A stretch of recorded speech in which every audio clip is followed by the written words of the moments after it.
오늘도 성경 봉독하고 기도하고 하나님의 말씀 생각하도록 하겠습니다. 하나님의 말씀은 마가복음 16장 14절 한절 말씀입니다. 봉독하겠습니다. 그 후에 11제자가 음식 먹을 때 예수께서 그들에게 나타나사 그들의 믿음 없는 것과 마음이 완악한 것을 꾸짖으시니 이는 자기가 살아난 것을 본 자들의 말을 믿지 아니함일러라. 아멘.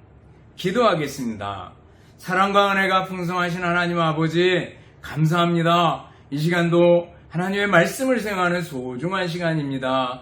말씀들이 우리들 마음밭에 떨어져서 30배, 60배, 100배로 결실하게 하옵소서. 예수님 이름으로 기도드리옵나이다. 아멘.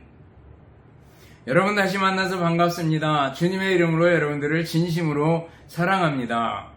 또 한 주간 지나오면서 감사할 일들을 생각해보고 감사할 수 있기를 바라겠습니다. 우리가 복음서를 공부합니다. 복음서를 공부하는 것은 예수님을 알아가는 과정입니다. 예수님이 어떤 분이신가, 또 예수님이 우리에게 원하시는 바가 뭔가 라는 것들을 살펴보는 거죠. 오늘 복음서 중에서 특별히 마가복음 제일 마지막 장 16장에 왔습니다. 마가복음 16장은 부활하신 예수님을 얘기해주고 있습니다. 부활하신 예수님께서 여인들을 만나셨고, 그리고 두 제자에게 나타나서 만나셨고, 그리고 오늘 11제자에게 나타나셔서 만나셨던 것을 볼 수가 있습니다. 이 만남들을 통해서 예수님께서 우리에게 원하시는 바가 무엇인가를 일러주고 있습니다. 그러면서 예수님께서 확실하게 부활하셨다라는 걸 보여주면서 너희들 부활의 증인이 되어라 라는 것을 말씀해 주시는 거죠. 마가복음이 누가복음이나 마태복음보다 먼저 쓰여졌습니다. 그리고 마가복음을 보고 마태나 누가가 기록을 하고, 그리고 후에 20-30년 후에 요한이 요한복음을 기록합니다. 그렇기 때문에 마가복음에 있는 것을 이 누가는 더 보완하면서 기록을 하고, 그리고 요한은 마태, 마가, 누가복음을 보고서 더 보완하면서 요한복음을 기록하게 됩니다. 그리고 요한은 특별히 겹치는 부분들은 과감하게 빼버리면서 특별히 주제별로 아주 심도 있고 깊이 있게 요한복음을 기록해 나가는 것을 볼 수가 있습니다. 오늘 본문을 보면 예수님께서 11명의 제자들에게 나타나십니다. 부활하신 후에 제자들은 겁이 났습니다. 두려웠습니다. 사실 자기들이 따르던 선생님이 십자가에 죽었다라는 거예요. 아직 부활을 생각하지 못했습니다. 그래서 또 얼마나 당황스럽고 당혹스럽고 쩔쩔매게 되겠어요. 우리는 어떻게 살아가지? 뭘 해야 되지? 어쩌면 공황 상태에 떨어질 수 있습니다. 그런데 그 제자들, 두려움에 떨어져 있고 쩔쩔매고 앞에 대해서 헤매고 있는 그 제자들에게 예수님께서 나타나셨다라는 거예요. 두려워서 문을 꽁꽁 닫고 있었는데 부활하신 예수님께서 공간을 초월해서 그 자리에 나타나셨습니다. 그리고 제자들에게 주시는 말씀들이 있습니다. 누가복음과 요한복음을 이렇게 보완해서 같이 살펴보면은 첫 번째 말씀은요, 너희에게 평강이 있을지어다 라는 말씀입니다. 이 말씀을 통해서 우리 주님께서 원하시는 게 뭔가라는 것을 보여주는 거죠. 우리 주님께서는 평강이 있기를 원하셨다라는 거예요. 자기들이 따르던 선생님이 죽어버렸다는 참담함 속에 낙심해 있고 우울해 있는 제자들에게 예수님께서 찾아오셔서 평강을 빌어주십니다. 너희에게 평강이 있을지어다. 단순히 샬롬, 이 말 평강 샬롬 그랬을 때 안녕하세요, 안녕, 인사말 정도로 그친 것처럼 인사말의 수고처럼 여겨질 수도 있습니다.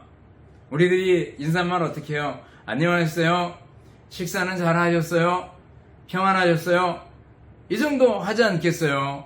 적당히 인사말 정도로 이해할 수 있겠지만은, 그러나 예수님께서 너희에게 평강이 있을지어다 라는 것은요, 인사말보다 더 깊은 의미가 있는 줄 압니다. 이 말씀은 예수님의 용서와 사랑의 표현이 깊이 담긴 말씀인 줄 압니다. 제자들이 어떻게 했어요? 주님, 어디로 가든지 주님을 따르겠습니다. 내가 죽을지언정 주님을 따르겠습니다. 베드로는 다 버릴지라도 나는 주님을 따르겠습니다. 자신만만하게 했던 이들인데, 베드로는 결국 닭이 울 때 생각이 나잖아요. 닭 울기 전에 예수님을 부인하고 저주하고 욕했던 베드로였던 것을 압니다. 또 제자들도 다 도망쳐 버렸잖아요. 그런데 그 제자들에게 예수님께서 찾아오십니다. 그리고 마구 책망하신 것이 아니라 너희에게 평강이 있을지어다 이렇게 말씀해 주셔요. 이 말씀은 과거의 모든 것들을 용서해 줄게.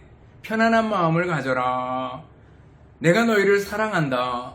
너희들 비록 실족하고 넘어졌지만 나의 사랑은 끝이 없단다. 너희에게 평강이 있을지어다 라는 치유의 말씀입니다. 우리 주님께서는요, 제자들에게 이 말씀을 주실 뿐만 아니라 오늘 우리들에게도 다가오셔서 우리들의 상처받은 마음이 치료받고 치유받기를 원하십니다.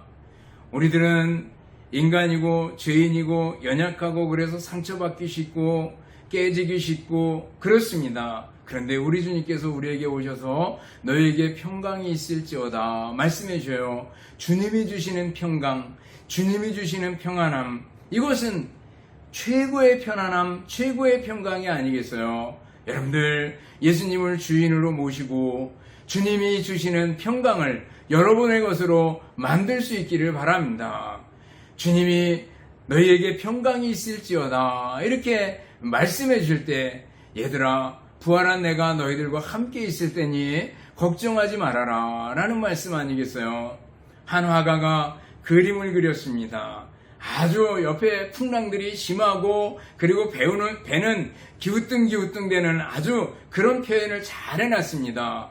위태로운 배의 모습이고 강한 풍랑의 모습이 그려졌지만 그 가운데 있는 사람들은 왠지 평안해 보입니다. 왜 그런가 자세히 봤더니 배의 키를 잡고 있는 분이 예수님이셨습니다. 예수님이 배의 키를 잡고 있기 때문에 아무리 풍랑이 있어도 편안할 수 있었다라는 거죠. 여러분들 우리 삶에도 마찬가지입니다. 예수님이 내 삶의 키를 쥐고 있을 때 우리는 편안할 수 있습니다. 너에게 평강이 있을지어다. 내가 내 마음의 키를 잡아줄게 라고 말씀해 주시는 겁니다. 여러분들 예수님 믿고 주님께서 주시는 평강을 내 것으로 받아들이고 믿을 수 있기를 바라겠습니다. 너에게 평강이 있을지어다 이 말씀은요, 한 단계 더 나가서 너희도 평강의 사람이 되어라 라는 말씀의 의미가 있는 줄 압니다. 너희도 가는 곳마다 평안을 빌어주고 평강의 사람이 되어라 라는 거예요. 너에게 평강이 있을지어다. 여러분들 가는 곳마다 평강을 빌어주는 사람 될 수 있기를 바랍니다. 만나는 사람마다 평강을 빌어줄 수 있는 사람 될 수 있기를 바랍니다. 우리가 신방을 가면 가서 제일 먼저 기도합니다. 평안을 빌어주는 거죠. 여러분들 사람들을 만날 때에도 그 사람에게 평안을 빌어주고 평강을 빌어줄 수 있기를 바라겠습니다. 예수님께서 그러셨어요. 또 그 집에 들어가면서 평안하기를 빌라 그랬습니다. 평강을 빌어주는 태도가 중요한 줄 압니다.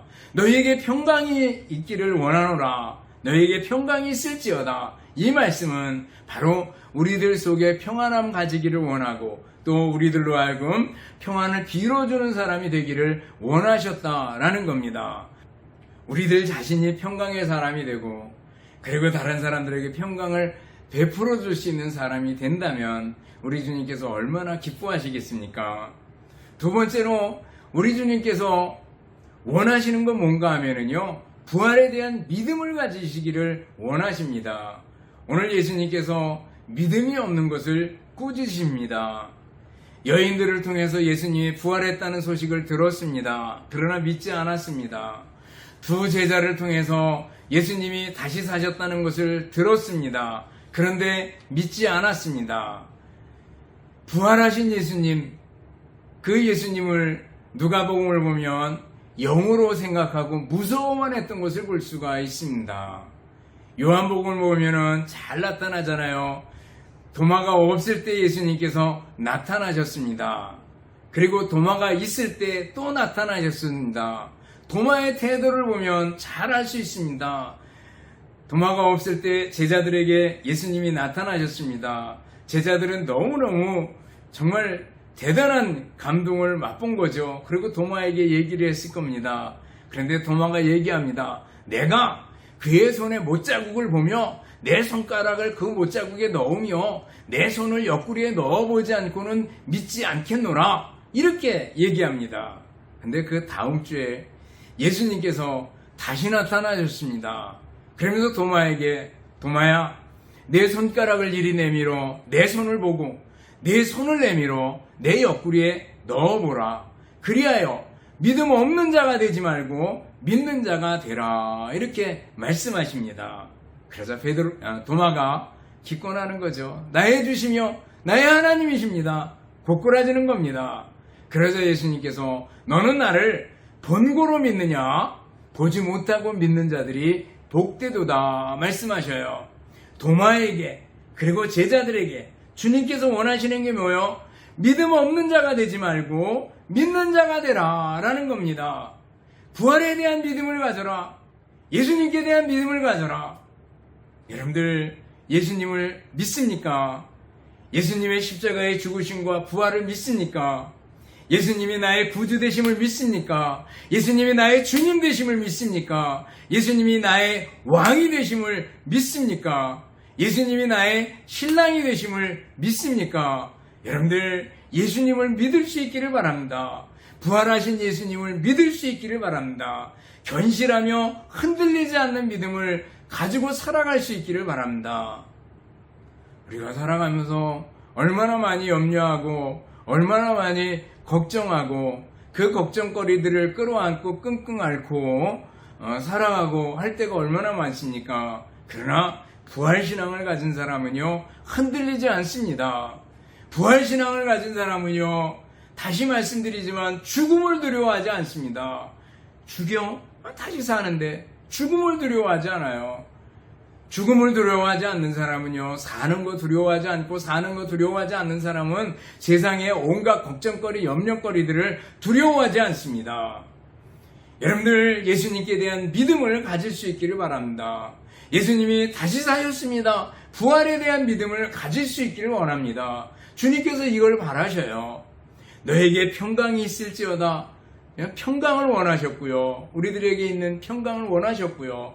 또 하나는 믿음 가지기를 원하셔서 믿음 없는 자가 되지 말고 믿는 자가 되라. 이렇게 말씀해 주시는 겁니다. 그리고 세 번째로 우리 주님께서 원하시는 것이 있다면 뭔가 하면요. 성령의 충만 받기를 원하십니다. 요한복음을 보면 예수님께서 숨을 내쉬면서 성령을 받으라. 이렇게 말씀해 주시는 것을 볼 수가 있습니다. 성령을 받으라. 성령을 받으라. 성령의 충만함을 받으라는 겁니다. 여러분들 인간 세계에서 최고의 삶은 뭐예요? 성령 충만한 삶입니다. 최고로 행복한 삶, 성령 충만한 삶입니다.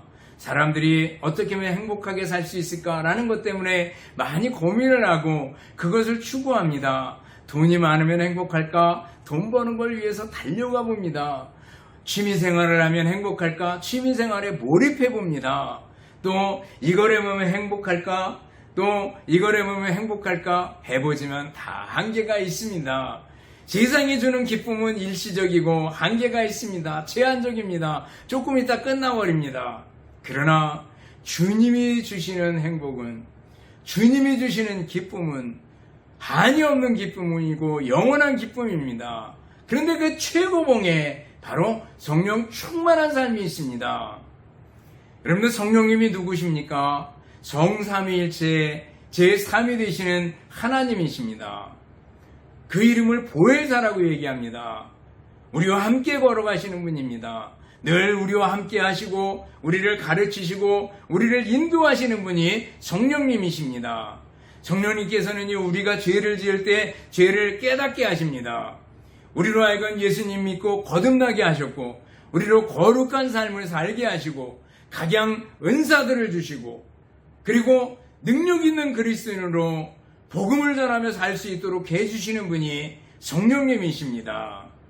우리가 성령의 충만함을 받는다. 이건 물질적인 표현 아니겠어요? 성령 충만, 물질, 무슨 액체 같은 물질을 표현할 때 충만이라는 표현을 쓰지 않습니까? 성령 충만, 이것은 성령의 다양성 때문에 충만이라는 단어를 씁니다. 성령이 넘쳐 흐르는 상태, 성령의 존재와 권능의 완전한 지배와 인도와 통제를 받는 상태, 이것이 바로 성령의 충만함입니다. 여러분들 성령의 충만함 속에 성령의 인도와 성령의 통제를 받으며 살아갈 수 있기를 바랍니다. 성령 충만하면 어떻게 됩니까? 에베소서를 쭉 보면은요, 시와 찬미와 노래와 기쁨이 있습니다. 거룩한 삶에 대한 열정이 있습니다. 그리고 서로 피차 복종과 섬김이 있습니다. 복음 전파에 대한 열정과 능력이 있습니다.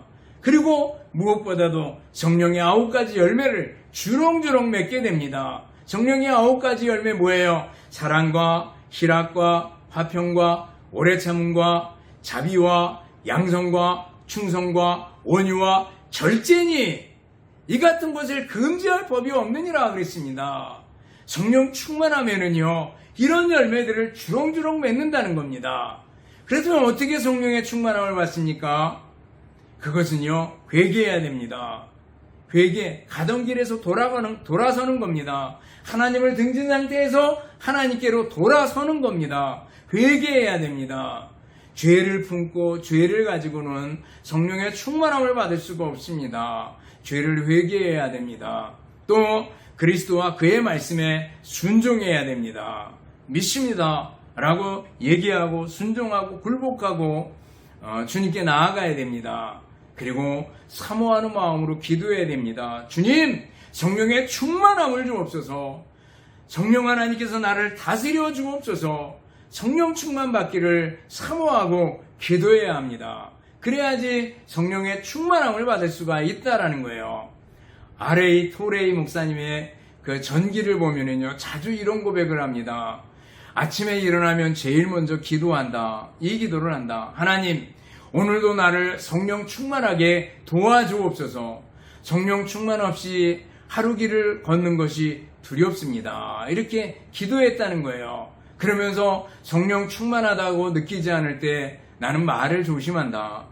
왜냐하면 성령 충만하지 않을 때 내가 하는 말은 종종 실수가 있고 실언일 수 있고 이웃에게 상처를 입힐 수 있기 때문이다. 성령 충만하다고 느끼지 않았을 때는 중요한 결정을 유보한다. 성령 충만하지 않고 결정할 때 종종 내 결정이 잘못될 수 있고 믿지 않는 사람과 마찬가지로 이기적인 결정을 할 수 있기 때문이다. 그래서 나를 책망하시는 성령의 충만을 사모한다. 목이 타도록 사모한다. 목마른 사슴처럼 사모한다. 성령 충만을 끝까지 사모한다 라고 얘기하고 기록하고 있는 걸 볼 수가 있습니다. 여러분들 성령의 충만함을 사모하고 또 사모할 수 있기를 바라겠습니다. 성령의 충만함, 하비국스는요 교회에 관한 글들을 많이 썼습니다. 하나님으로부터의 불이라는 글을 썼는데 성령 충만을 사모하며 간절히 기도하는 교회는 무려 183%가 일정 기간 동안에 이렇게 성장하게 되고 점잖은 교회들은 20% 내지 40%가 이렇게 점점 기울어졌다고 얘기를 합니다. 여러분들 교회적으로도 그렇고 개인적으로도 그렇고 성령의 충만함을 간절히 사모할 수 있기를 바라겠습니다. 말씀을 정리합니다.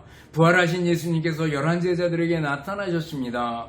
너에게 평강이 있을지어다. 주님께서는 우리가 평강하기를 원하십니다. 평강한 사람 되기를 원하십니다. 그리고 평강을 베풀어주는 사람 되기를 원하십니다.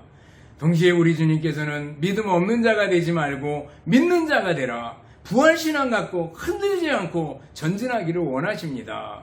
동시에 성령을 받으라 말씀해 주셔요. 성령 충만 받고 성령 충만한 삶을 살기를 원하신다라는 거예요. 주님이 원하시는 것이 무엇인가라는 것들을 살펴봤는데 주님 뜻에 맞게 최선을 다해서 믿음으로 승리하는 여러분들이 될 수 있기를 주님의 이름으로 축원합니다. 기도하겠습니다.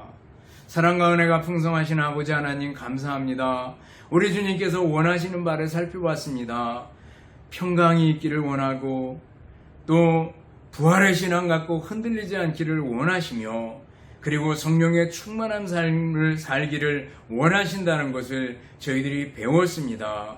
배운 만큼 저희들이 주님이 원하시는 삶을 추구하고 살아갈 수 있도록 은혜 베풀어 주시옵소서. 예수님 이름으로 기도드리옵나이다. 아멘. 축도하겠습니다. 이제는 우리 주님 예수 그리스도의 은혜와 하나님 아버지의 극진하신 사랑하심과 성령님의 교통하시며 인도하심이 함께 모여 예배드리며 말씀 듣는 우리 성도들 머리머리 위에와 가정들 위에 주님의 몸된 교회와 우리나라 민족 위에 이제로부터 영원토록 함께 있을지어다. 아멘.